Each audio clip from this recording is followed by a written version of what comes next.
Toon Bells. പാവം മോണ്ടു കുരങ്ങൻ, അവൻ നമ്മളെ വിട്ടുപോയി. അവൻ മരിച്ചു എന്ന് എനിക്ക് വിശ്വസിക്കാനേ കഴിയുന്നില്ല. അതെ, ആ കുസൃതിക്കാരൻ ഇപ്പൊ വന്ന് നമ്മളെ ശല്യം ചെയ്യുമെന്ന് എനിക്ക് തോന്നിപ്പോകുന്നു. ബ്ലൂ വേൾഡ് കാട്ടിൽ ഒരു നിഗൂഢമായ കിണറുണ്ടായിരുന്നു. അതിനകത്ത് ഒരു തുള്ളി വെള്ളം പോലും ഉണ്ടായിരുന്നില്ല. കാട്ടുവാസികൾ അതിനെക്കുറിച്ച് പലതരത്തിലുള്ള കഥകൾ പറഞ്ഞുണ്ടാക്കിയിരുന്നു.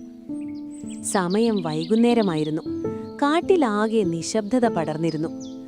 ആ സമയത്താണ് മോണ്ടോ കുരങ്ങൻ പതുക്കെ പതുക്കെ കിണറിനടുത്തേക്ക് നീങ്ങിയത്. എല്ലാവർക്കും ഈ കിണറിനെ ഇത്ര പേടിയാണോ? ഇതിന്റെ രഹസ്യം എന്താണെന്ന് ഇന്നെന്തായാലും ഞാൻ കണ്ടുപിടിക്കും. എന്തിനാണ് ഇതിനെ നിഗൂഢ കിണറെന്ന് വിളിക്കുന്നത്? അവൻ കിണറിനരികിലെത്തി. കിണറിന്റെ ഭിത്തിയിൽ കൈകൾ വെച്ച് ഒരു ദീർഘശ്വാസമെടുത്തു. എന്നിട്ട് കിണറിനുള്ളിലേക്ക് എത്തി നോക്കി. തിരിച്ചൊരു ചിരിയോടെ നടക്കാൻ തുടങ്ങിയതായിരുന്നു അവൻ. ഹേയ്, ഇതിൽ പേടിക്കാൻ മാത്രമൊന്നുമില്ലല്ലോ. എല്ലാവരും വെറുതെ പേടിക്കുകയാണ്. ഇത്രയും പറഞ്ഞ് അവൻ തെളിച്ചു പോകാൻ തുടങ്ങിയതായിരുന്നു. പക്ഷേ അപ്പോൾ കിണറിനുള്ളിൽ എന്തോ കണ്ടു. അവന്റെ മുഖത്തെ ചിരി മാഞ്ഞുപോയി. അവന്റെ ഭയാനകമായ നിലവിളി കാട്ടിലാകെ മുഴങ്ങിക്കേട്ടു. അടുത്ത ദിവസം കാട്ടിലാകെ സങ്കടകരമായ അന്തരീക്ഷമായിരുന്നു. പാവം മോണ്ടു കുരങ്ങൻ, അവൻ നമ്മളെ വിട്ടുപോയി. അവൻ മരിച്ചു എന്ന് എനിക്ക് വിശ്വസിക്കാനേ കഴിയുന്നില്ല. അതെ, ആ കുസൃതിക്കാരൻ ഇപ്പൊ വന്ന് നമ്മളെ ശല്യം ചെയ്യുമെന്ന് എനിക്ക് തോന്നിപ്പോകുന്നു. അവൻ നമ്മളെ എങ്ങനെയൊക്കെ ശല്യം ചെയ്തിരുന്നു എന്ന് എനിക്ക് ഓർമ്മയുണ്ട്. നമ്മുടെ ഭക്ഷണം വരെ അവൻ മോഷ്ടിക്കുമായിരുന്നു. അതെ, ഭൂമിക്ക് ഭാരമായ ഒരു മടിയനായിരുന്നു അവൻ. നിങ്ങൾ എൻ്റെ സഹോദരൻ പോയതിൽ സങ്കടപ്പെടുകയാണോ അതോ സന്തോഷിക്കുകയാണോ? ക്ഷമിക്ക് ചിങ്കു, ഒരാൾ മരിക്കുമ്പോഴാണല്ലോ അവരുടെ ഓർമ്മകൾ വരുന്നത്. അവൻ വല്ല നല്ല കാര്യവും ചെയ്തിരുന്നെങ്കിൽ നമുക്കത് ഓർക്കാമായിരുന്നു. പക്ഷേ നീ പറഞ്ഞത് ശരിയാണ് ആനേട്ട. അവൻ ആർക്കും ഒരു ഗുണവും ചെയ്തിട്ടില്ല. പക്ഷേ ആ നിഗൂഢ കിണറിന്റെ രഹസ്യമറിയാൻ മാത്രം അവൻ എന്തിന്റെ കേടായിരുന്നു? ഈ രഹസ്യവും അവനോടൊപ്പം തന്നെ പോയി. അപ്പോഴാണ് മോണ്ടോ കുരങ്ങൻ അവിടെ പ്രത്യക്ഷപ്പെട്ടത്. അയ്യോ മോണ്ടു, നീ തിരിച്ചു വന്നോ? നീ ജീവനോടെയുണ്ടോ? എന്റെ സഹോദരൻ ജീവനോടെയുണ്ട്. മോണ്ടു, നീ ഈ 2 ദിവസം എവിടെയായിരുന്നു എന്ന് പറയൂ. കൂട്ടുകാരെ, നമ്മൾ നിഗൂഢ കിണറെന്ന് വിളിച്ചിരുന്ന ആ കിണറിന്റെ രഹസ്യം ഞാൻ കണ്ടുപിടിച്ചു. ശരി, എന്താ നീ കണ്ടുപിടിച്ചത്? ഇന്നു മുതൽ നമ്മുടെ എല്ലാ കഷ്ടപ്പാടുകളും തീരും. അതൊരു ആഗ്രഹപൂർത്തീകരണ കിണറാണ്. ആഗ്രഹങ്ങൾ സാധിച്ചു തരുന്ന കിണറോ?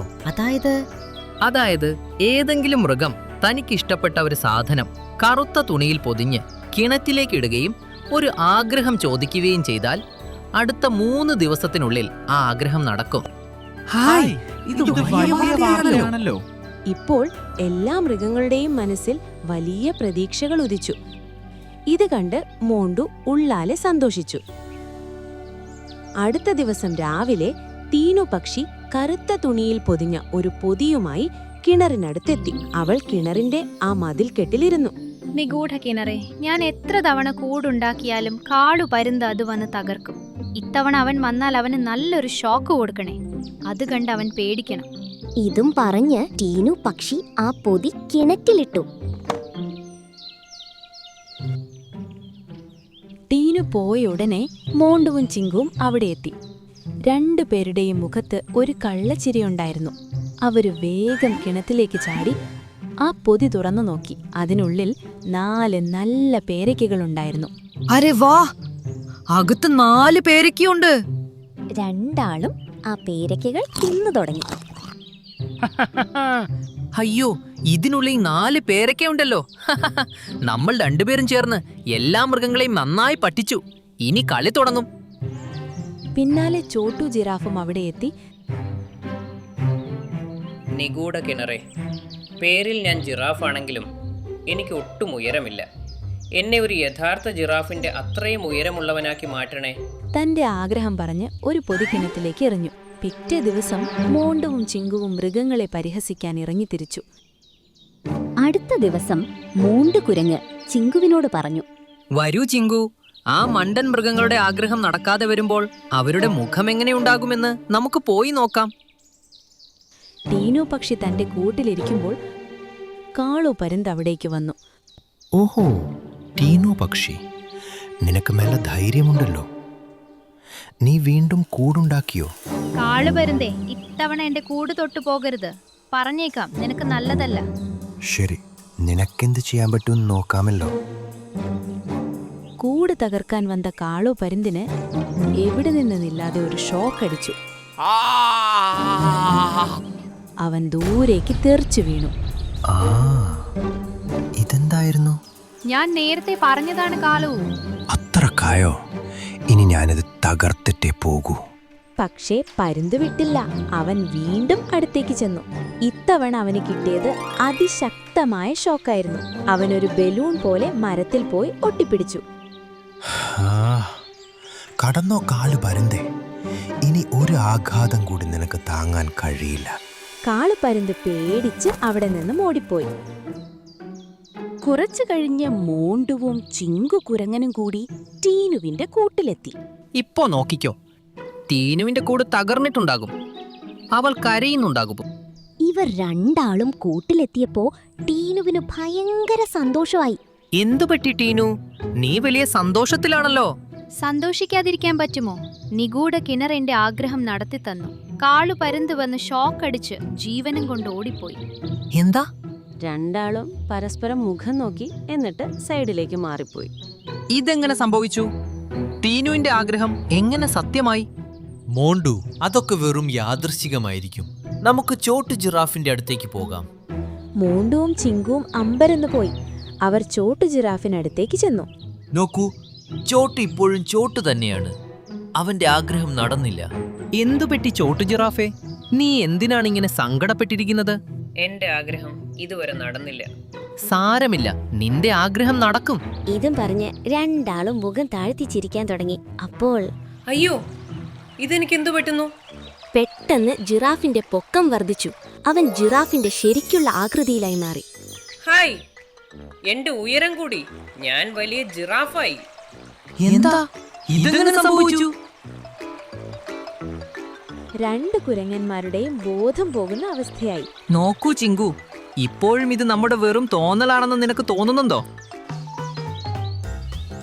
അവർ ഓടിക്കിണറിനടുത്തെത്തി.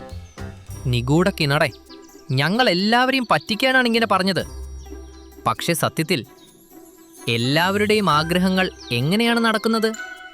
കാണാൻ നീ ഒരു സാധാരണ കിണർ പോലെയുണ്ടല്ലോ. എന്താ നിനക്കിത്ര അത്ഭുതം? എന്തിനാ അതിനാ? ആരാണവിടെ? മുന്നിൽ വരൂ, ഞങ്ങൾക്ക് പേടിയാകുന്നു. അപ്പോൾ കിണറ്റിൽ നിന്നും കറുത്ത പുക ഉയരുകയും ഒരു ഭൂതം പ്രത്യക്ഷപ്പെടുകയും ചെയ്തു. അയ്യോ, ഭൂതം! എന്താ നിനക്കിത്ര അത്ഭുതമോ? ഞാൻ ഈ കിണറ്റിൽ വർഷങ്ങളായി തടവിലായിരുന്നു. ആരെങ്കിലും എന്നോട് ആഗ്രഹം ചോദിച്ചാലേ എനിക്ക് പുറത്തിറങ്ങാൻ കഴിയൂ എന്നൊരു ശാപമുണ്ടായിരുന്നു. നിന്റെ കള്ളം കാരണം ഞാൻ പുറത്തിറങ്ങി. പക്ഷെ നീ മറ്റുള്ളവരെ പറ്റിക്കുന്നത് കണ്ടപ്പോൾ നിനക്കൊരു പണി തരണമെന്ന് ഞാൻ വിചാരിച്ചു. എന്റെ ഈശ്വര, ഇതുവരെ ഞങ്ങൾ മറ്റുള്ളവരെ മണ്ടന്മാരാക്കുകയായിരുന്നു. നീ ഞങ്ങളെ തന്നെ മണ്ടന്മാരാക്കിയല്ലോ. ഇനി നിങ്ങൾ രണ്ടുപേരും പോയി എല്ലാവരോടും സത്യം പറയണം. പറഞ്ഞില്ലെങ്കിൽ ഞാൻ നിങ്ങൾക്ക് ഷോക്ക് തരും. അയ്യോ വേണ്ട ജിന്നസാബേ, ഞങ്ങൾ ഇപ്പോൾ തന്നെ പോയി എല്ലാവരോടും സത്യം പറഞ്ഞോളാം.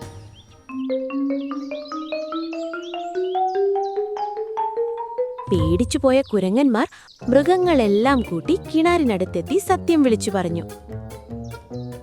പ്രിയപ്പെട്ട മൃഗങ്ങളെ, ഞങ്ങൾ നിങ്ങളോട് പറഞ്ഞതെല്ലാം കള്ളമായിരുന്നു.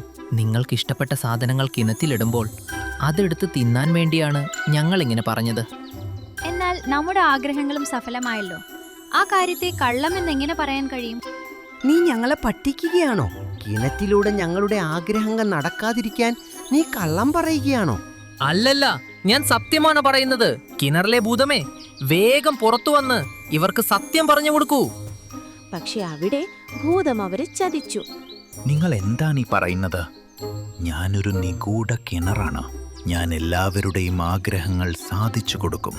ഞാൻ എങ്ങനെയാ ജിന്നാകുന്നത്? അയ്യോ, ഇവൻ വാക്ക് മാറ്റിയല്ലോ.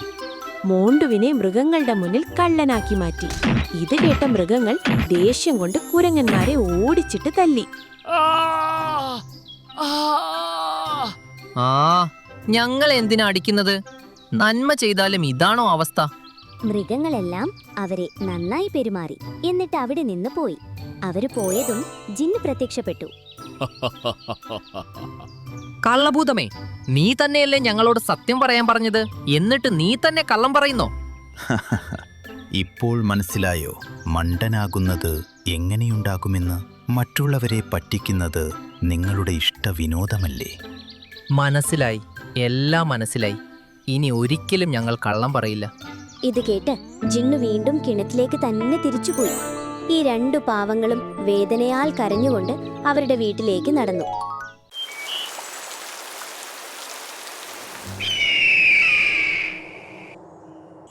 അരെ വാ, ഇന്ന് ഞാൻ മീനുവിന്റെ കുഞ്ഞിനെ എന്തായാലും തിന്നും.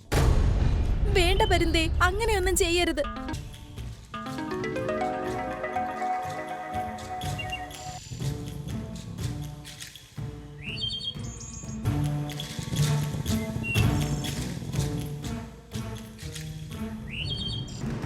എന്റെ ദൈവമേ, എന്നെ രക്ഷിക്കൂ. മീനു, നിങ്ങൾ വിഷമിക്കേണ്ട. ഞാനുള്ളപ്പോൾ നിങ്ങൾക്കും നിങ്ങളുടെ കുഞ്ഞിനും ഒന്നും സംഭവിക്കില്ല. ഓ, നിങ്ങളൊരു തണ്ണിമത്തൻ മരമാണ്. നിങ്ങൾക്ക് എന്ത് ചെയ്യാൻ കഴിയും? ബ്ലാക്ക് വേൾഡ് കാട്ടിലെ ഒരു സുന്ദരമായ പ്രദേശമായിരുന്നു അത്. നല്ല തണുത്ത കാറ്റ് വീശുന്നുണ്ടായിരുന്നു. ഇതുകൊണ്ട് തന്നെ കാട്ടിലുള്ളവരെല്ലാം ഉറങ്ങി എഴുന്നേറ്റത് നല്ല ഉത്സാഹമുള്ള മനസ്സോടെയായിരുന്നു. ഇന്നത്തെ കാലാവസ്ഥ എത്ര മനോഹരമാണ്. സൂര്യൻ മുഴുവനായും മേഘത്തിനാൽ മൂടപ്പെട്ട് കിടക്കുകയാണ്. പിന്നെ എത്ര നല്ല സുന്ദരമായ കാറ്റാ വീശുന്നത്. അപ്പോൾ ഗോൾഡി പരുന്ത് അവിടേക്ക് വന്നു. അരെ വാ, ഇന്ന് ഞാൻ മീനുവിന്റെ കുഞ്ഞിനെ എന്തായാലും തിന്നും. വേണ്ട പരുന്തേ, അങ്ങനെയൊന്നും ചെയ്യരുത്. മീനു തന്റെ കുഞ്ഞിനെയും ചിറകിനടിയിൽ ഇരുത്തി അതിനെയും കൊണ്ട് പറന്നുപോയി. പക്ഷേ പരുന്തും അവളെ പിന്തുടർന്നു. എന്നിൽ നിന്ന് രക്ഷപ്പെട്ട് എങ്ങോട്ടേക്കാ പോകുന്നത്? മീനു വളരെ നേരം അവനിൽ നിന്ന് രക്ഷ നേടാൻ പറന്നുകൊണ്ടേയിരുന്നു. പക്ഷേ അവൾ ക്ഷീണിതയായിരുന്നു. പിന്നെ ഒരു തണ്ണിമത്തന്റെ മരത്തിൽ ചെന്നിരുന്നു. എന്റെ ദൈവമേ, എന്നെ രക്ഷിക്കൂ. മീനു, നിങ്ങൾ വിഷമിക്കേണ്ട. ഞാനുള്ളപ്പോൾ നിങ്ങൾക്കും നിങ്ങളുടെ കുഞ്ഞിനും ഒന്നും സംഭവിക്കില്ല. ഓ, നിങ്ങളൊരു തണ്ണിമത്തൻ മരമാണ്. നിങ്ങൾക്ക് എന്ത് ചെയ്യാൻ കഴിയും? അപ്പോൾ ഗോൾഡി പരുന്ത് അവിടെ എത്തിച്ചേർന്നു. മീനു, ഇന്ന് നിങ്ങളുടെ കുഞ്ഞിനെ നിങ്ങളുടെ മുന്നിൽ വച്ച് തന്നെ ഞാൻ തിന്നും. ഗോൾഡി പരുന്ത് അതിനെ തിന്നാനായി പോവുകയായിരുന്നു. അപ്പോൾ തണ്ണിമത്തന്റെ വൃക്ഷം 2 തണ്ണിമത്തൻ താഴെയിട്ടു. ഗോൾഡി പരുന്ത് രണ്ടിന്റെയും അടിയിൽ അമർന്നു. അയ്യോ, ഇത് എവിടെ നിന്നാ വന്നത്? നീ അവിടെ നിൽക്ക്. ക്ലൈമാക്സ് ഇപ്പോഴും കഴിഞ്ഞിട്ടില്ല. അപ്പോൾ ആ തണ്ണിമത്തനിൽ നിന്ന് വൈദ്യുതി പുറത്തേക്ക് വന്ന് പരുന്തിനെ ഷോക്ക് അടിക്കാൻ തുടങ്ങി. എന്റെ അമ്മേ, ഇത്ര ശക്തിയുള്ള അടിയോ! പരുന്ത് വായുവിലേക്ക് പറന്ന് പിന്നെ അവിടെ നിന്ന് ഓടിപ്പോയി. തണ്ണിമത്തൻ മരമേ, നിങ്ങൾക്ക് ഈ ശക്തിയെല്ലാം എവിടുന്ന് കിട്ടി? അതെനിക്ക് നിങ്ങളോട് പറയുവാൻ കഴിയില്ല മീനു. എനിക്ക് സന്തോഷമുണ്ട്. ഇനി അങ്ങോട്ട് കാട്ടിലുള്ളവരുടെ എല്ലാ ദുഃഖങ്ങളിലും എനിക്ക് അവരെ സഹായിക്കുവാൻ പറ്റും. ആ സമയം മറ്റു പക്ഷികളെല്ലാം അവിടെ എത്തിച്ചേർന്നു. അപ്പോൾ മീനു അവരോട് കാര്യങ്ങളെല്ലാം പറഞ്ഞപ്പോൾ അവർക്ക് വളരെ സന്തോഷമായി. ആ, ഇനി നമ്മുടെ അടുത്ത് മാന്ത്രികനായ തണ്ണിമത്തനുണ്ട്. ഇനി നമുക്ക് ഒരു കഷ്ടപ്പാടിനെയും പേടിക്കേണ്ട ആവശ്യമില്ല. അവർ കുറച്ചധികം സമയം മരത്തോട് സംസാരിച്ചിരുന്നു. അതിനുശേഷം അവരവരുടെ വീടുകളിലേക്ക് തിരിച്ചുപോയി. അടുത്ത ദിവസം രാവിലെ തന്നെ കാട്ടിൽ വിചിത്രമായ ശബ്ദകോലാഹലങ്ങളുണ്ടായി. പിന്നെ മിന്നലോടെ ശക്തമായ മഴ പെയ്തു തുടങ്ങി. വാവ്, എന്തൊരു നല്ല കാലാവസ്ഥയാണ്!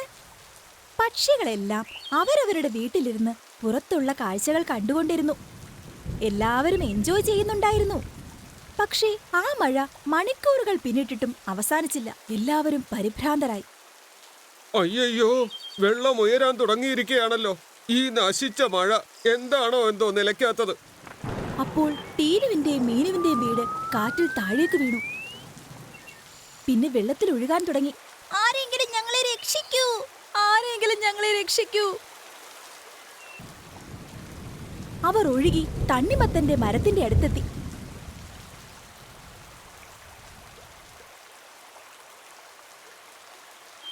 അവരുടെ വീട് മുഴുവനും മുങ്ങാൻ തുടങ്ങിയിരുന്നു. പക്ഷേ അപ്പോൾ പേടിക്കേണ്ട, ഞാൻ നിങ്ങളെ രക്ഷിക്കാം. തണ്ണിമത്തന്റെ മരം മാന്ത്രിക വിദ്യ കൊണ്ട് അതിന്റെ മുകളിൽ തണ്ണിമത്തനെ കൊണ്ടുള്ള 2 വീടുകൾ ഉണ്ടാക്കി. പിന്നെ അത് വെള്ളത്തിലൂടെ നീന്താൻ തുടങ്ങി. വേഗം ഈ വീടുകളിലേക്ക് കയറൂ. അവരിരുവരും സന്തോഷത്തോടെ തണ്ണിമത്തൻ വീട്ടിൽ പ്രവേശിച്ചു.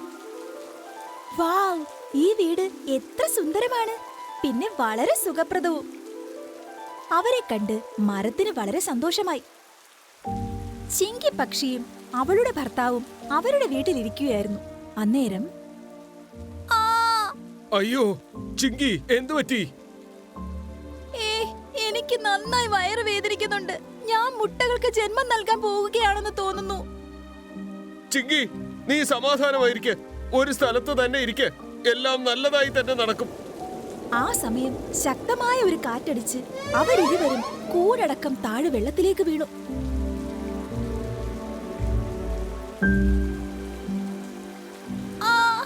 നമ്മൾ വെള്ളത്തിലെത്തിയോ? ചിങ്കി, നീ പറക്കാൻ ശ്രമിക്ക്. ഒരുപക്ഷെ കൂട്ടിൽ വെള്ളം കയറിയാൽ നമ്മൾ മുങ്ങിപ്പോകും. ഇല്ല, എനിക്ക് പറക്കാൻ കഴിയില്ല. ആ സമയം രാമു ആനയും മഴയിൽ നിന്ന് രക്ഷ തേടാൻ ഓടുകയായിരുന്നു. വെള്ളം അവന്റെ അരയോളം നിറഞ്ഞിരുന്നു. അപ്പോൾ അവന്റെ കാല് ഒരു കുഴിയിൽ അകപ്പെട്ടു. അയ്യോ, എന്റെ കാലേ, ആരെങ്കിലും എന്നെ രക്ഷിക്കൂ! അവന്റെ നിലവിളി കേട്ട് ധാരാളം പക്ഷികളും മൃഗങ്ങളും അവിടെ എത്തിച്ചേർന്നു. എന്തുപറ്റി രാമു ആനെ? എന്റെ കാല് വെള്ളത്തിനടിയിൽ എവിടെയോ പെട്ടിരിക്കുക. എങ്ങനെയാ പുറത്തേക്ക് വരേണ്ടതെന്ന് മനസ്സിലാകുന്നില്ലല്ലോ. രാമു ആനെ, വെള്ളത്തിനടിയിൽ ഞങ്ങൾക്ക് പോകാൻ കഴിയില്ല. നീ ശക്തിയെടുത്ത് നല്ലവണ്ണം പരിശ്രമിക്കുക. അപ്പോൾ അവിടെ ശക്തമായ ഒഴുക്കുണ്ടായി. അതിൽ പുള്ളിപ്പുലിയും മാനും സീബ്രയും ഒഴുകിപ്പോയി.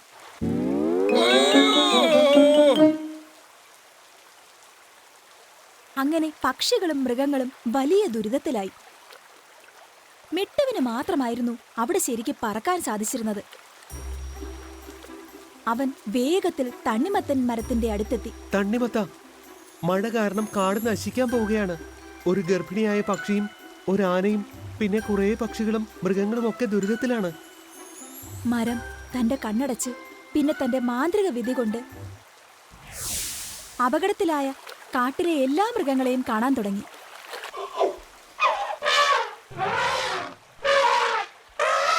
എന്റെ ദൈവമേ, ഇത് വളരെ വലിയ കുഴപ്പമാണല്ലോ.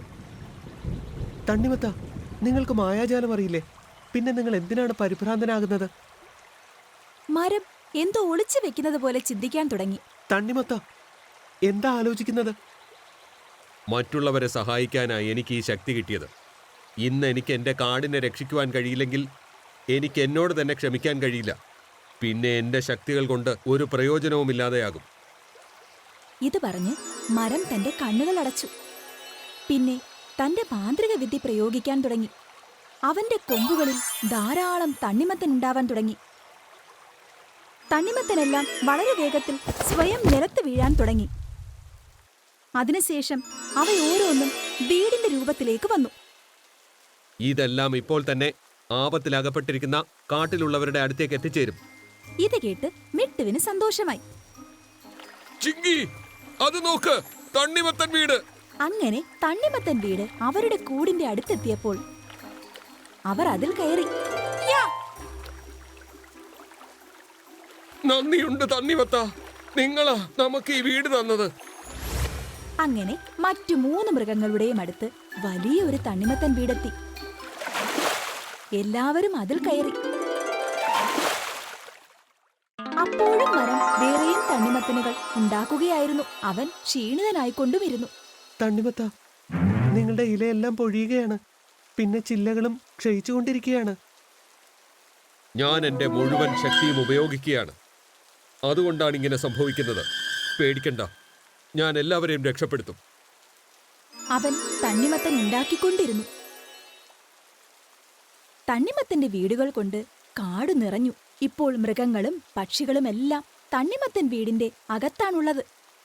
മരത്തിന്റെ അവസ്ഥ വളരെ പരിതാപകരമായി തീർന്നു. തണ്ണിമത്ത, ഇനി മതിയാക്ക്, ഒരുപാടായി.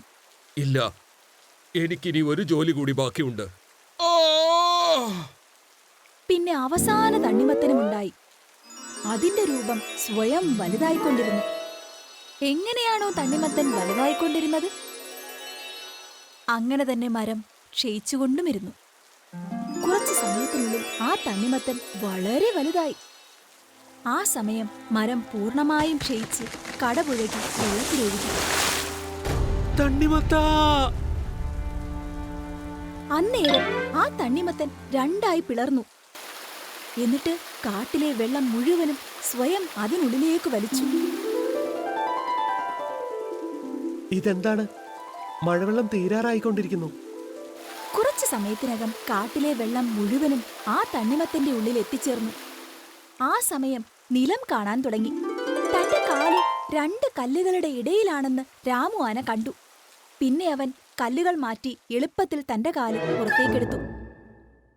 നാലുപാടും നിശബ്ദത തളം കെട്ടിയിരുന്നു. ഇപ്പോൾ മഴയും നിന്നു.